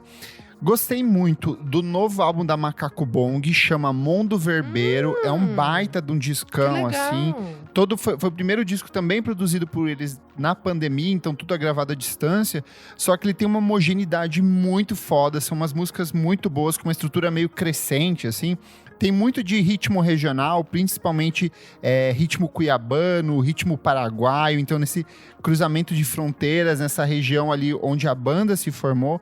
É um trabalho muito legal, vai do pós-rock pro jazz, pra música psicodélica. Eu acho que sintetiza muito desse Macaco Bong lá do comecinho dos anos 2000, quando eles se apresentaram, quando tiveram um disco lançado pelo Trama. E eu acho que é um trabalho bem legal pra começar a ouvir. Gostei muito da minha queridíssima Alessandra Leão com Acesa. Quando ela lançou o álbum anterior, que foi o Macumbas e Catimbós, eu recomendei aqui. Esse é um disco de ciranda, só que com uma pegada muito mais eletrônica, com mais experimental. Ela assume a produção de um jeito muito interessante. Então eu acho que é um bom começo para quem nunca ouviu Alessandra Leão. E tem entre as convidadas a maior de todas, a eterna rainha, como diz nosso amigo Renan, a Lia de Itamaracá. Então vale muito a pena ouvir esse disco. Adele, com 30. E aí? Eu fui cheio de preconceitos, porque eu gosto muito de Adele, tá? Diferente dessas outras pessoas que falam, ai, Adele é chata, bibibi. Eu gosto muito dela, mas eu fui assim, ai, mais um disco produzido pelo Greg Kurstin. E aí, quando você chega, você descobre que o Greg Kurstin só produziu metade do disco. Ah A outra lá. metade é do Influ, Espertinha. que é o nosso maravilhoso produtor que trabalhou com Salt, que trabalhou com Little Sims. com a Little Sims, no discão dela desse ano. Tem uma música produzida pelo Tobias Jasso Jr., que já se garantiu o aluguel Ah pelos lá. próximos 5 Ê, anos, delícia. então não vai mais Ou Pagou, voltar. seja, não vem pagou. disco, Não vem, Não vem. não vem vinil, álbum, registro sonoro, nunca E eu mais. vou te filho da falar puta. que eu acho que é o trabalho mais interessante da carreira da Adele, assim, Ai, que musicalmente. delícia, amigo. Porque tá rolando uma onda revisionista lá fora, tanto James Blake quanto a Billie Eilish, de pegar essa música do soul dos anos 60 e repaginar numa linguagem eletrônica e moderna. Eu acho que a Adele consegue fazer muito disso. Love is a Game, que é a faixa de encerramento do disco, é um espetáculo produzido pelo Influ. É uma dessas músicas que vão crescendo com harmonias de vozes. Tem uns ecos de Phil Spector aqui e ali. Tem um pouco de elemento de bossa nova em alguns momentos, desse soul dos anos 60. E o Martim da E é um Vila fica discão onde? que Martim da Vila, nessa ele conseguiu se escapar, né? Eu acho que ela foi samplear outras pessoas aí. E é um disco muito bonito, porque fala muito sobre a separação dela, o divórcio dela, mas eu acho que, acima de tudo, fala sobre essa solidão dos 30, sabe? De você chegar num ponto da sua vida em que você se sente sozinho. Ela fala assim, cara, eu sempre gostei de estar sozinha, mas pela primeira vez eu tô sentindo o peso disso. Então tem uns momentos, não é nada revolucionário, ela não inventou porra nenhuma, mas dentro da discografia dela eu acho que é um trabalho que ela sai daquela zoninha de conforto onde ela estava vivendo vendo desde o primeiro disco. Então, um trabalho muito interessante. Adele aí para as mamães e para as pessoas que gostam de chorar, vale bastante a pena. É isto. Boa, fechamos. Então vamos para o nosso terceiro e último bloco. Qual que é o bloco, Renan? Eu esqueci o nome dele. Você precisa. Isso.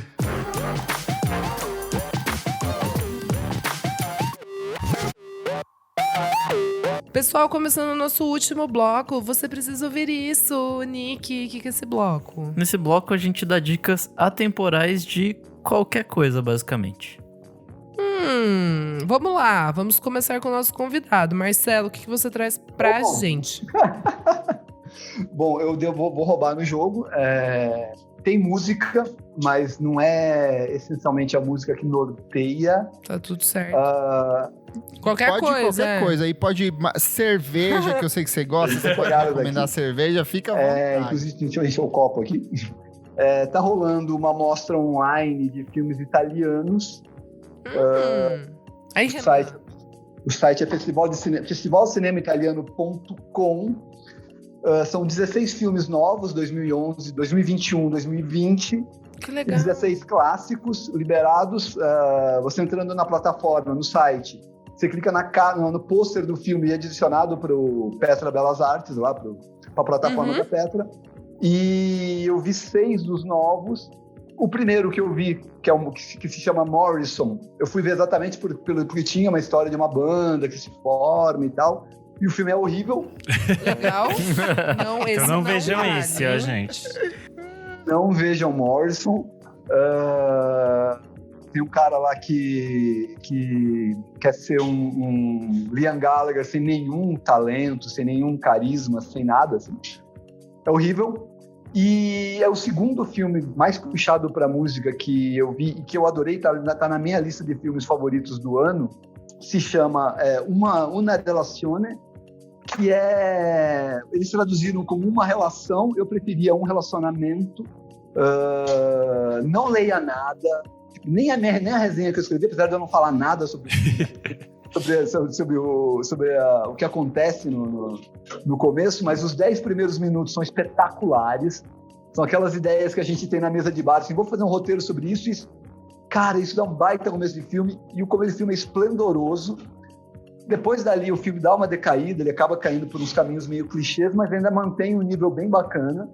É a história de um cara que é um vocalista de uma banda de indie italiano, e de uma garota que é atriz. E os caras eles estão juntos há 15 anos e tal, e decidem ali tomar uma decisão. Decidem tomar uma decisão, é ótimo. Tomam uma decisão ali, vou comunicar para os amigos. Tem um personagem secundário que é espetacular. A trilha é muito bacana, as músicas da banda são legais, não são nada espetaculares, mas são legais. Mas tem pelo menos umas 3 intervenções ou 4 intervenções ali musicais do filme que são bem, bem, bem legais. Mas é isso, Uma Relação, tá nessa plataforma até 5 de dezembro, gratuita. É uma oportunidade bem bacana para se aproximar do novo cinema italiano, com esses 16 filmes. E esse dos 6 que eu vi, dos 16 novos, esse é o meu disparado, meu favorito, um dos meus favoritos do ano. E olha que o Marcelo é italiano, o Marcelo Costa, ele sabe o que ele tá falando, gente. Ai, Jesus. É isso, então. Arrasou, Marcelo. Eu vou estar assistindo mesmo. Adoro dica de filme. Vamos lá. Quem quer ir, hein? Quem tá com foguinho aí pra falar? Posso eu? Vai. Um perfil, uma série e um espaço cultural. Vamos lá, Gabi. O perfil é o perfil do Felipe Vassão no TikTok. É um produtor, músico.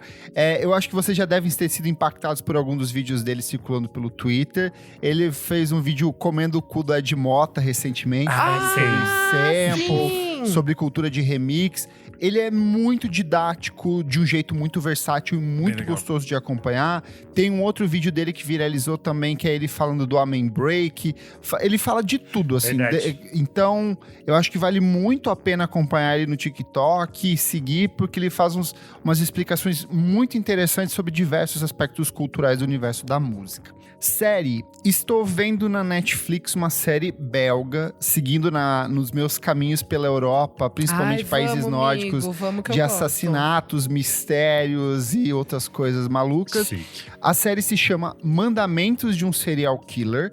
E aí você acha que é tipo assim, mandamentos, tipo assim, as técnicas ou coisa do tipo, só que os assassinatos dele são todos cometidos a partir dos 10 mandamentos da Bíblia. Então... meio a vibe do Seven lá. É totalmente inspirado e homenageia Seven, só que ele tem, tipo, é como se eles soubessem que eles estão nesse universo, então eu acho que é um jeito de fazer série muito interessante, os personagens são muito cativantes, principalmente o protagonista, que é um senhorzinho velho já que tá prestes a se aposentar, tem uma menina que tá mudando de instituição dentro da polícia, e tem toda uma discussão muito interessante que relaciona com os dias atuais, sobre moralidade e religião, de como essas pessoas ditas religiosas acabam se apegando a essas pessoas que utilizam de Deus para pregar falsas promessas ou julgar outras pessoas. Então é uma série bem interessante. Porém, um avisaço, é bem pesada. E aí, como é uma série belga, eles têm uma interpretação muito diferente. Por exemplo, assim, numa cena de estupro de um cinema normal, você não vai ver isso. Como é no cinema, como é belga, você vai ter, tipo, um caráter um pouco mais explícito em algumas coisas. Então, é bem perturbador. Alerta de gatilho de estupro, alerta de gatilho de violência doméstica, alerta de gatilho de suicídio. É tudo. Ai, pesadíssimo, credo. Mas vamos falar de coisa boa. Não é iogurteira top term, mas é a volta do Estúdio SP aqui em São Paulo. Recebemos o convite, fomos à inauguração semana passada. Renan Guerra abraçou celebridades globais. A gente reveu muitos amigos, tiramos fotinhos, bebemos. E o Estúdio SP, que foi um espaço muito importante ali entre o final dos anos 2000 e começo da década de 10, ajudou a consolidar o trabalho de alguns artistas como Tulipa Ruiz e toda essa geração paulistana. Tá de volta agora, tem... Basicamente, corra para comprar seus ingressos, porque a maioria das coisas já estão esgotadas, inclusive o show da Del Rey, que eu queria muito ver, já esgotou. Mas... Nossa, então 2011 essa coisa de esgotar o show da Del Rey. Pra você ver, e tá tudo esgotado. Tá tudo esgotado. Várias coisas esgotadas, Otto esgotou, Céu esgotou, Del Rey esgotou. Tem uma vibe bem 2010 na inauguração ali, a gente tava, tipo, curtindo e falando assim, nossa, parece que estamos em 2010. Mas eu acho que pode abrir espaço para essa nova geração de artistas, eu acho que é essencial. Mas fica aí a dica para quem está por São Paulo, quer curtir um espacinho para ouvir música brasileira, vá ao Estúdio SP. Eu acho que o cedo e sentado é mais fácil de conseguir, mais de chegar lá e tal. Então pode ser mais tranquilo para quem quiser conhecer o espaço. Vai ter algumas coisas como o Gaê, o Benti e tal. Então acho que é mais cedo e mais tranquilo. Eu acho até que o line do cedo e sentado é muito mais interessante. Sim. Do que o line das noitadas. Sim. É mais moderno. Vocês que foram ali na noite, que horas que foi o show principal? 3 da manhã? Não, é que nem valeu como show. Não, foi pocket. Mas é que foi tipo discotecagem e aí foi um show pocket depois, de umas meninas mais tarde. Lá. Mas alguém... Maia. Foi bem rapidinho, assim. O pessoal me falou aqui, porque alguém tinha me perguntado se os shows atrasavam. Parece que o da Cel não atrasou muito, não. Foi um horário normal, então não foi muito tarde. Eu acho que não vai atrasar, não. Acho que não vai atrasar. É porque agora tem o negócio de dispersar a casa até tal horário, então não tem como atrasar. Ah, legal isso. Na época que eu morava ali por perto, e eu frequentava todas as casas ali, alguma banda que eu queria ver, eu já deixava ali, gente, vocês vão tocar que hora? 1 hora, legal. Então eu saio meia-noite 50 de casa, deixo o show e volto. É uma boa. Renan... Eu vou indicar hoje um perfil, que é o Instagram da Alma Negro. Perfil Adriana Calcanhoto. Não é um disco perfil, é um perfil de Instagram para os jovens. É o @ da Alma Negro, que ela é uma drag queen e ela é maquiadora. e diretor artístico, diretor criativo, todas essas coisas. Ele que tá por trás das maquiagens da Queda, da Glória Groove, e trabalha com outros artistas como a Felipe Cato, o Johnny Hooker.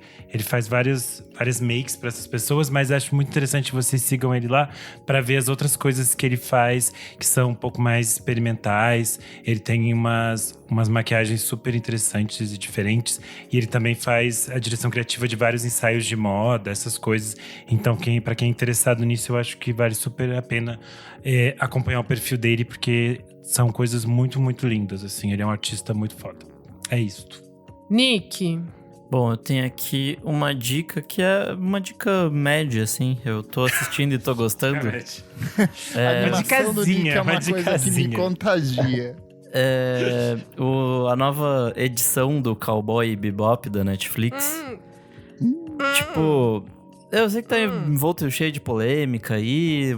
Bastante gente que assistiu o anime não gostou, mas eu não assisti o anime, então, pelo que eu vi, então beleza. tá legal. Tipo, O Clever tá dizendo, gente. e acho que o mais interessante é que, tipo, me fez deixar interessado em ver o anime depois que eu terminar a série. Então, assim, Boa. cumpriu o Valeu. seu papel de ver um clássico dos anos 90. E aí tem o John Cho, que ele tá legal. E tem... Nossa, gato, puta merda, homem bonito da porra. E o resto do elenco eu não conheço, assim, tipo, nunca vi. Mas enfim, é tipo divertidinho, assim, meia hora cada episódio, bem levezinho. Eu não sei se o anime ele tem uma história amarradinha, mas pelo que eu vi que eles estão fazendo aqui, existe um plot meio que a ser seguido em vários episódios, mas cada episódio é meio que separado. Eu não sei se o anime é assim também. Eu verei depois e trarei notícias pra vocês. Mas é isso. Eu tô na metade e tá divertido. Boa. Arrasou. E você, minha amiga Isadora? Gente, eu vi uma minissérie que é tipo assim, é 300% Dorinha Core. Se chama The Pursuit of Love. Tá na HBO Max. Ela é pra quem gosta de Downton Abbey e tudo que envolve pessoas ricas na Inglaterra, década de 20 até 40 e pouco ali. Deus, eu teria que ver. Renan! Já vou colocar meus bobs no cabelo pra Renan, assistir. já coloca a pantufa e o hobby de seda. Que Nossa, é ainda tipo tem a assim- Lily James? É a Lily... Não, calma! É tipo assim, é o combo da alegria. Quando eu vi que tava aquilo ali, eu fiquei puta... E é assim, já começa, né? BBC. É da BBC. Cara, é perfeita. Perfeita. Lily James ali de protagonista, junto com a Emily Beecham. Acho que é isso. Gente, a história é baseada no conto da Nancy Mitford. Ela era uma das Bright Young Things, que são aquela galerinha muito louca, rica, do entre guerras ali, né? Na Inglaterra, que eles eram fotógrafos, artistas, poetas, mas todos muito ricos, de famílias muito ricas. E que eles, assim, meio que enlouqueceram ali, nos anos 20, anos loucos, e eles têm, tipo... Eles meio que fizeram coisas que reverberaram. Esse que é o grande ponto. Não estavam ali só de graça nas drogas e na bebida, não. E na curtição. E esse, The Pursuit of Love, é um dos clássicos da Nancy. E aí fizeram essa adaptação pra minissérie. Se passa antes da Segunda Guerra Mundial. São duas primas que estão vivendo ali no interior, numa casa, mas o pai da Lily James é super rígido e a prima é tipo a melhor amiga dela, e enfim, aí desventuras acontecem, mas é muito bonito, assim, tipo, chorei largado no final. Renan, já prepara mesmo, assim. Você vai gostar bastante, achei uma delicinha, gente. Quem é fã de Downton Abbey... E ainda tem o padre de Fleabag. Pra quem E tem quer o saber. padre de Fleabag, que ele é um dos Bright Young Things, louquíssimo, super rico, artístico, que tem, sei lá, um cavalo dentro de casa, sabe essas coisas? Aonde tem?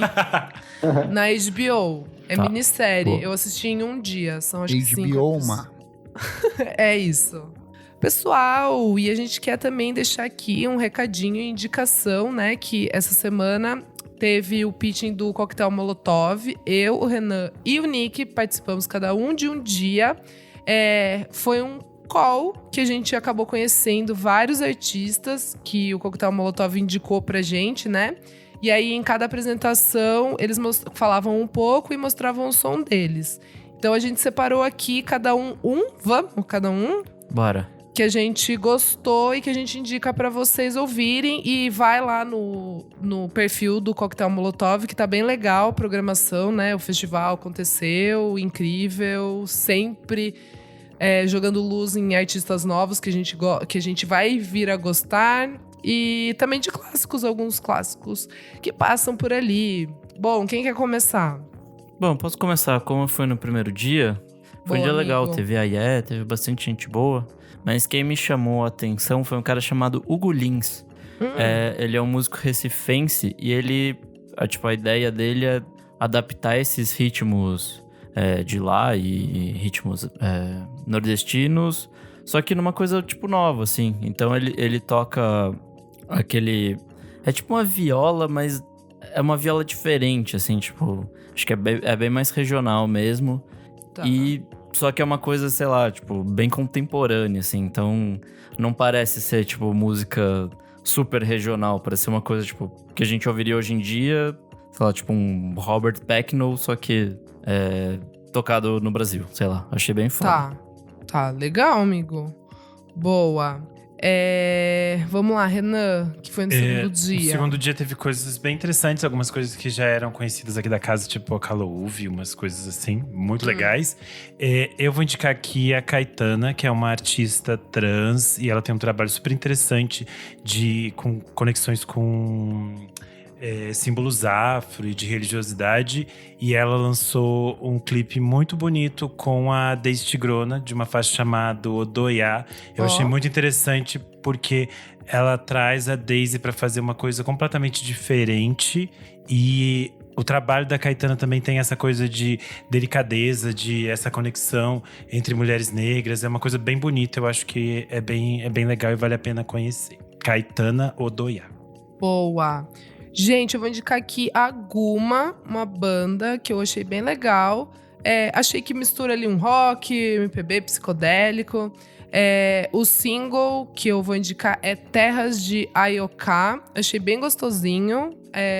Então, quem quiser também seguir lá, dar uma olhada no pessoal, é @GumaBanda. Achei uma delicinha, pessoal. E eu vou recomendar todas as outras que não foram citadas, porque eu sou assim, não tenho preconceitos, eu gosto de todos os gêneros. É isso, chata. Ela é safada. Comentários referentes à última edição do programa, número 170. Assessoria e música do Release aos Palcos, onde nós recebemos as incríveis Francine Ramos, Natália Pandeló e Carol Pascoal para entender o que faz um assessor na área de música. Comentário aqui, deixa eu pegar, do sempre participativo, Matheus Watanabe. Ele falou, muito informativo. Obrigado, Matheus. Sempre bom saber o que acontece nos bastidores. Programa mais do que recomendado para quem está começando a carreira e quer entender mais desse ecossistema.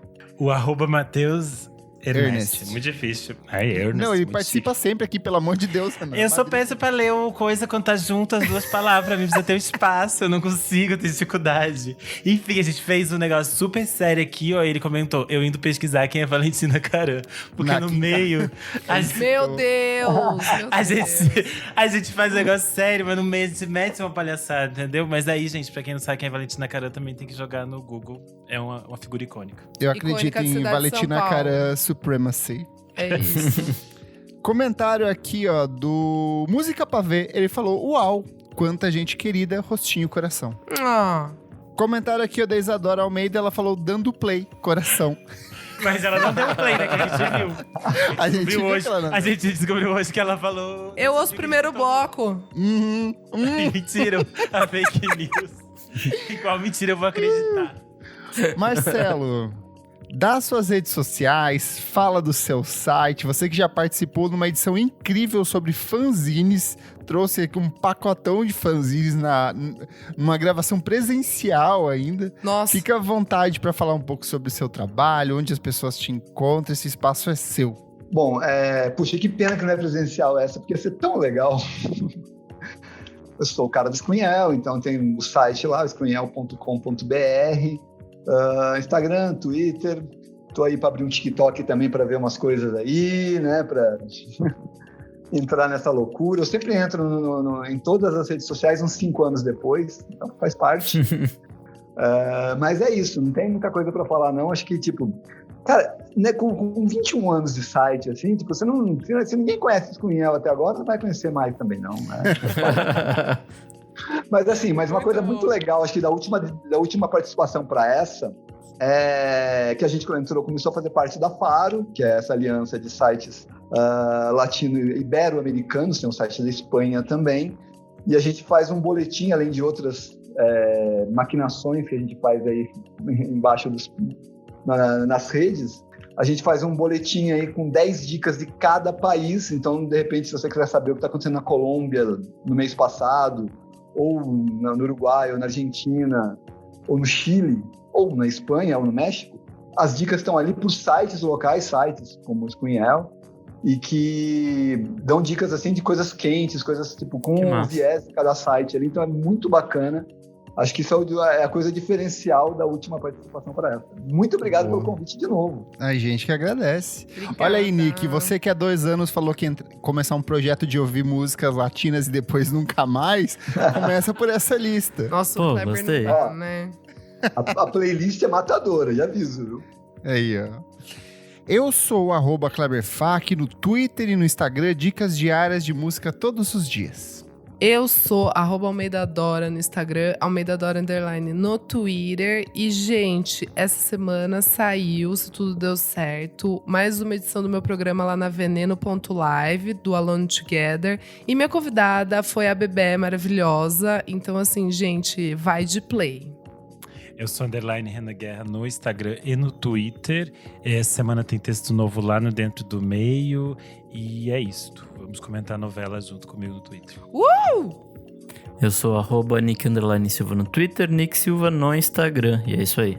Não esquece de seguir a gente nas nossas redes sociais, @podcastvfsm em tudo. Apoia a gente no padrim.com.br/podcastvfsm. Ou, se não tiver aquele dinheirinho, compartilha a gente com seus amigos, compartilha nas redes sociais, compartilha quando sai o programa lá no Stories, que ajuda a gente a crescer cada vez mais. Muito obrigado pela sua audiência e até a próxima edição do programa. Tchau, tchau! Mas... Tchau.